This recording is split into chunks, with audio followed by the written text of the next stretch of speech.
Assalamualaikum warahmatullahi wabarakatuh. Terima kasih. Kembali lagi kita bertemu dalam kesempatan yang indah ini di channel kita bersama Insan Gemilang Official. Hari ini bersama saya Abi Amrullah. Insya Allah kita akan membahas tema yaitu manajemen waktu yang kita ambil dari salah satu ayat di surat Al-Ashr. Di ayat pertama, demi masa, wal ash. Allah bersumpah terhadap sesuatu, berarti sesuatu itu sangat penting. Wal ash, demi masa. Waktu ini sangat penting buat kita semuanya. Dan seringkali kita terlalu buang-buang waktu hanya karena hal-hal yang tidak berguna. Manajemen waktu kali ini yang saya bahas adalah tentang tidur. Sepele, tapi durasi yang kita pakai untuk tidur itu menghabiskan seluruh waktu kita, sebagian besar malah untuk tidur, banyak tidur. Dua tema yang saya bahas adalah tidur yang disarankan atau disunahkan, bahkan Rasulullah pun melakukannya. Yang kedua adalah tidur yang dilarang dalam waktu sehari-hari. Kita langsung masuk ke materi.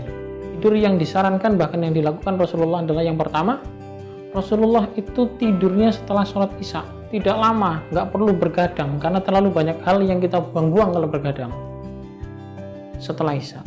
Yang kedua, Rasulullah bangun tahajud dan menunggu waktu subuh. Biasanya beliau tidur sebentar untuk sedikit mengistirahatkan tubuhnya. Yang ketiga, Rasulullah itu tidur sebelum sholat duhur, tidak sampai lebih dari 30 menit, 15-30 menit menjelang zuhur. Semua yang Rasulullah lakukan ini tujuannya untuk kesehatannya beliau, dan yang paling penting adalah persiapan beliau untuk malamnya bertemu dengan Allah, beribadah dengan Allah. Rasulullah butuh tidur hanya sebentar, tapi kualitasnya beliau sangat menjaga hal itu. Tema kedua, tidur yang dilarang. Ada 5 waktu yang dilarang, tapi seringkali kita lalai dan sering kita lupa. Kita juga melakukan setiap hari tanpa berpikir dampaknya. Yang pertama yang dilarang adalah saat setelah selesai sholat subuh. Itulah yang dilarang, karena malaikat membagikan rezekinya itu nanti di waktu subuh. Cari hamba-hamba Allah yang saat itu sedang ingin bekerja, mencari hamba-hamba Allah yang saat itu sedang masih bertasbih. Malaikat rezeki memberikan dan membagikannya di dunia ini pada saat waktu subuh, setelah subuh.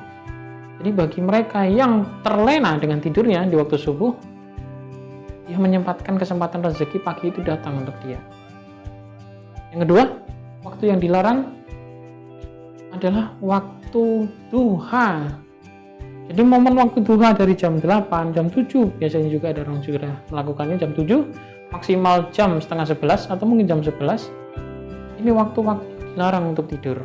Kenapa? Karena metabolisme tubuh seharusnya itu meningkat dan dibuat untuk aktivitas. Darah ini berpengaruh saat kita tidur waktu duha. Makanya Allah membawakan sebuah contoh, peringatan kecil dari sisi kesehatan. Di jam-jam duha itu selalu datang tuh contoh kecil saja, makhluk bernama nyamuk. Allah datangkan itu sebagai peringatan manusia bahwa saat jam-jam segitu Allah datangkan nyamuk untuk memang mengganggu manusia, memberikan virus yang sedikit padahal tapi pengaruhnya besar. Di saat itu darah sedang mengalir dengan yang optimal, tapi kita pakai untuk tidur, nggak bagus untuk kesehatan. Yang ketiga, waktu tidur yang dilarang adalah saat setelah sholat asyar menjelang maghrib. Dampaknya apa? Kenapa tidak boleh tidur? Biasanya di situ posisinya daya ingat kita akan menurun dengan drastis.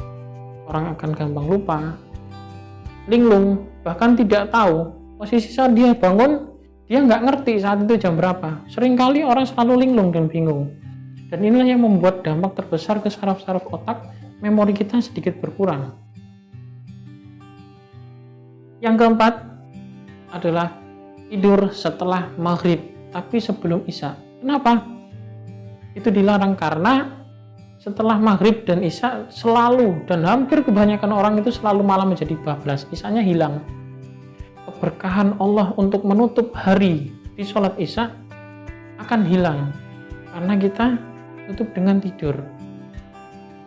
Isyanya bablas, bisa sampai kadang jam 12, malah hampir selalu tahajud, bahkan mungkin mendekati subuh lagi baru bangun.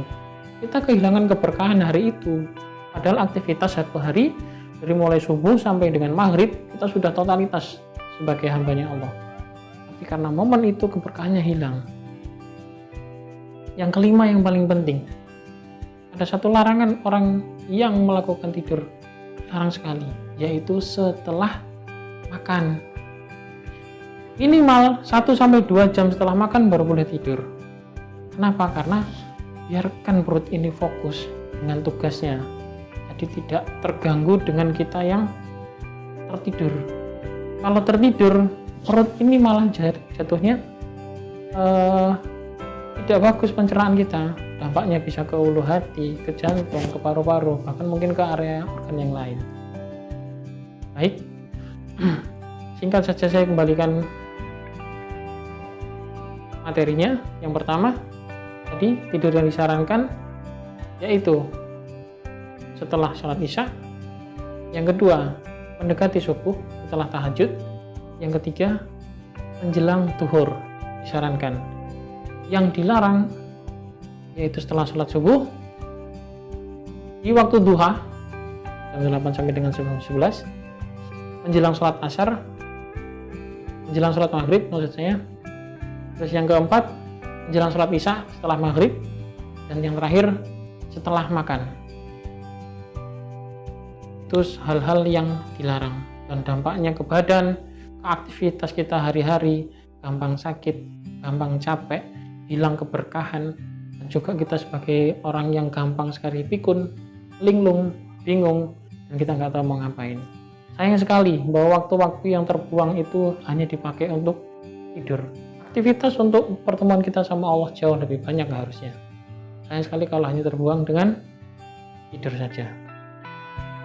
Baik, sekian materi dari saya hari ini. Insya Allah kita akan bertemu kembali di materi-materi berikutnya yang simple, padat, tapi bermanfaat. Insya Allah, terima kasih. Mohon maaf atas segala khilaf. Saya Abi Amrullah. Assalamualaikum warahmatullahi wabarakatuh.